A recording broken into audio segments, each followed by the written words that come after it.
You stay there, you pray Maghrib and Isha, whether you are with a group, whether you are with a spouse, whether you are with someone else, whether you are 5 people, 10 people, 3 people, 50 people. Pray Maghrib and Isha, stay until Fajr, and after Fajr, pray Fajr and start moving, inshallah ta'ala, to do the next stages and duties of the 10th of Dhul Hijjah. How are we doing so far? Okay. Quick question. Yes. So do we go walking from Muzdalifa to Mina, or do we go by bus? And if the group is already there for like women and sick people, do they have another bus for the others who didn't leave yet? Do I know? Who knows? Okay. Does Muammar knows? Who knows? Allah knows. Allah knows. But how far is it walking? It's from where? From Muzdalifa to Mina? I'd say maybe 5 kilometers. Okay. Maybe 5 kilometers to your camp. And depending on where's your camp, if it is with the Muammar groups, it's probably going to be further, because when you're talking Mina, Mina itself is probably about 4 or 5 kilometers.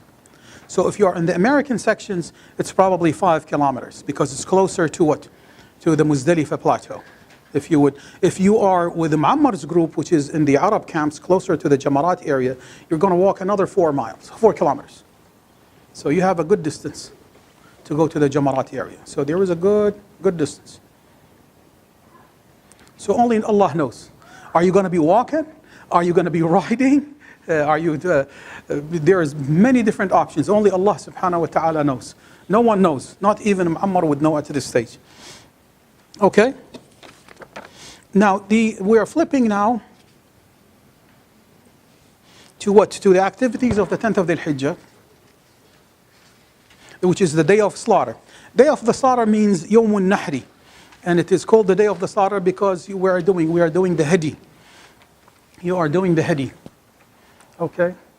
Let me just show you this, maybe 1 minute of Muzdalifa. I don't know how much is going to show us. By sunset, pilgrims proceed to Muzdalifa quietly, repeating the talbiyah more often. Soon as they reach it, they perform Maghrib, 3 rak'at, and Isha, 2 rak'at, jointly with 1 adhan and 2 iqamas. And they spend that night there.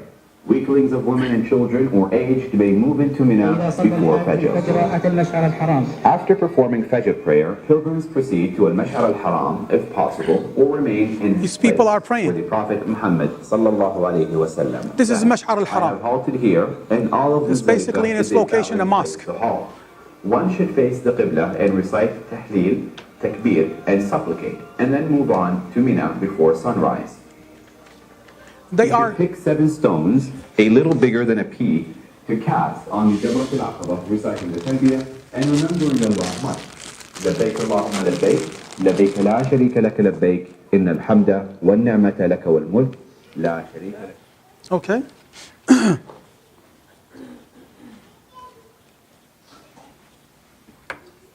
Activities of the 10th of Dhul Hijjah. These are the activities of the 10th of Dhul Hijjah. There are many activities of the date of Dhul Hijjah. We try to make it easy. You need to choose pebbles.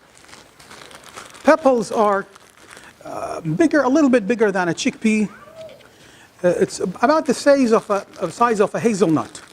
I'm going to pass those, but don't take them away from me, okay? I need them all back. So on that date, you need about 7 pebbles. Am I going to have 7 pebbles? I'm going to have maybe a couple more. Why? Why? In case I drop one, right? I'm having one in my hand, and I'm going to go Allahu Akbar, and someone drops it, oh, Ya Allah, and it will happen what? If I go down, it's what? As-salatu ala al-amwat yarhamkumullah. And if I go back, I have to have now a short one, man. So it's difficult, right? So maybe you will, depending on your situation, inshallah ta'ala, it will not be that bad. So you have these stones, and I love these Ziploc bags. Why? These Ziploc bags are lifesavers. So you put one of them nuts, maybe another one some bars, a third one you have your stones in it, and they are very convenient. Why they are convenient? Because you would have this haram, right? Going on as we demonstrated last time, and you may have a belt on it and so on and so forth. So you have them all tucked up and ready to go. And my stones are what? Are here, and I tuck them in like this. These are my ammunition, right? This is ammunition. It's serious business. right? And this is symbolizes what? What happened? What happened in the stoning area? What really happened? This is when Ibrahim was tempted by shaitan. So are you nuts? You're 80 some years of age. And Allah subhanahu wa ta'ala give you a child when he becomes what? Becomes 10 years of age, you are 90 years of age, and you're going to slaughter your own son? Are you nuts? So he tempted him in three places. In what? In the three of these exact locations that you will be doing the stoning. On the 10th of the Hijjah, we will do one of them.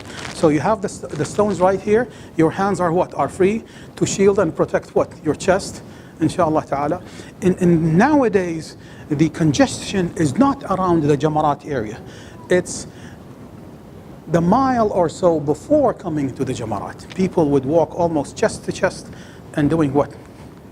When you see people going like this, it says, uh-oh, it's getting what? People going left and right, it meaning it is what? It is very crowded, right? So you just say Bismillah ar-Rahman ar-Rahim and calm down. If you have a phobia of people next to you, may Allah help you. May Allah, all what you do is make dua that Allah subhanahu wa ta'ala helps you, because there are hundreds, thousands of people are what? Are walking next to each other. And there are certain groups, may Allah subhanahu wa ta'ala forgive them. They might push through with their banners and screaming and pushing other people. May Allah subhanahu wa ta'ala, don't do that. Don't fight with them. Just make istighfar and keep on going. You'll see some people who act, may Allah subhanahu wa ta'ala forgive them, improperly. So these are the stones in here. You pull them out as you come closer to the Jamarat, and you start pulling it. And you pull one at a time, right? And you say, Allahu Akbar, we'll stone with it, inshallah ta'ala. I'm going to pass them around. This is about the size, inshallah ta'ala, what you need for doing this. So choose your pebbles. Does the pebbles has to be chosen in Muzdalifa?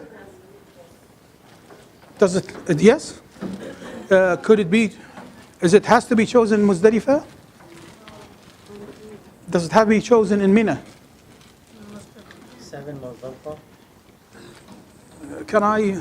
It really doesn't matter. Again, we're not allowing side talks, right? We're not allowing side talks. So can I pick up my stones from Kerry, from Raleigh? You could. You really, there is no restrictions into where you pick up your stones. They really could be picked anywhere. So they could be picked in Mina and Arafah and Muzdalifa, but I would not carry a bunch of stones, because you're going to need a lot of stones on the 11th, the 12th, and the 13th. So you're going to have all of these rocks. What are you doing with it, ma'am? They're going to ask the TSA. So there are really plenty of stones in Saudi Arabia that you could pick from anywhere. From Mina, from Arafah, from Muzdalifa. As a matter of fact, when you're sitting in Mina, you just lift the rug and they have a sand. You just move about the sand and you pick up the stones. Inshallah ta'ala, you'll be able to do it. I need you please to control your children. If not, one of you needs to leave up with the children, because you are really now starting to distract me and distract others. So if one of you could take the children, would be great, inshallah ta'ala. Okay, so these stones could be picked up from anywhere, from Muzdalifa or from Arafah. They are about the size of a hazelnut.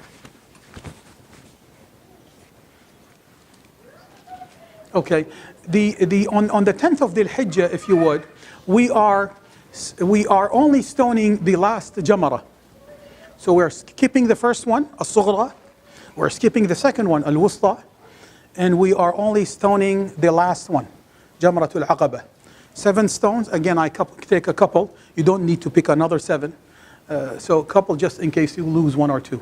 And you make takbir in each one of them. Now, is there a shaitan there? A lot of people from the Indo-Pak area says, go and stone the big shaitan. Is the big shaitan there? There's no longer there. The dude left long time ago, since Ibrahim's days. So there is no shaitans anymore in this area. As a matter of fact, they used to say small shaitan, big shaitan, and middle shaitan.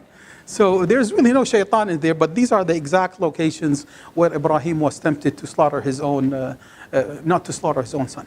The hadi is what you need to slaughter. And we're talking about not ifrad here, because this is not required. Al-hadi, in most situations, the travel agent will arrange it for you. I encourage you to do what is called wakala. So you give the authority to other group of people to do the hadi on your behalf, to do the slaughter on behalf of yourself and behalf of whomever is with you during your Hajj. As I said, it is required for each individual is one is required. They're about $120, $160 a person, maybe about 400 and some riyals per individual. And you basically give your names. Sometimes it is organized through the Hajj agent. Sometimes you could do it yourself. There are offices where you could say, I am doing this. And they normally do it early in the morning. So that really saves you a lot of time. If you want to do it yourself, may Allah help you. You're going to spend 3-4 hours, and by the time you come up, you will have blood from the bottom of your feet all the way to your chest from going through the process. So it really takes a lot of time to do it yourself. So I'd encourage you to do the wakala, meaning you give the authority of someone else. So stoning, the hadi, is the other responsibility. Tawaf and sa'i of Hajj. And as we said, this is a requirement. This is a pillar. It has to be done. And my advice is to do it before 11 a.m. if possible. Now you say, brother, why do I need to do it before 11 a.m.? Meaning, my bottleneck from all of this process is truly this, the sa'i. And I could not do sa'i until what? Until I finish tawaf. So this is the most difficult of all of these responsibilities. And I'll show you that in a minute. And the last stage is shaving your hair and taking a shower. So it is, I have 4 duties, 1, 2, 3, and 4. Tawaf and sa'i is the most difficult objective. Now, does it have to be in sequence? No. It does not have to be of sequence. If I have a choice, which one would I do first? Which one would I do first? Tawaf and sa'i. I would postpone stoning. I would postpone anything else. I would do this, because the more you wait, what happens?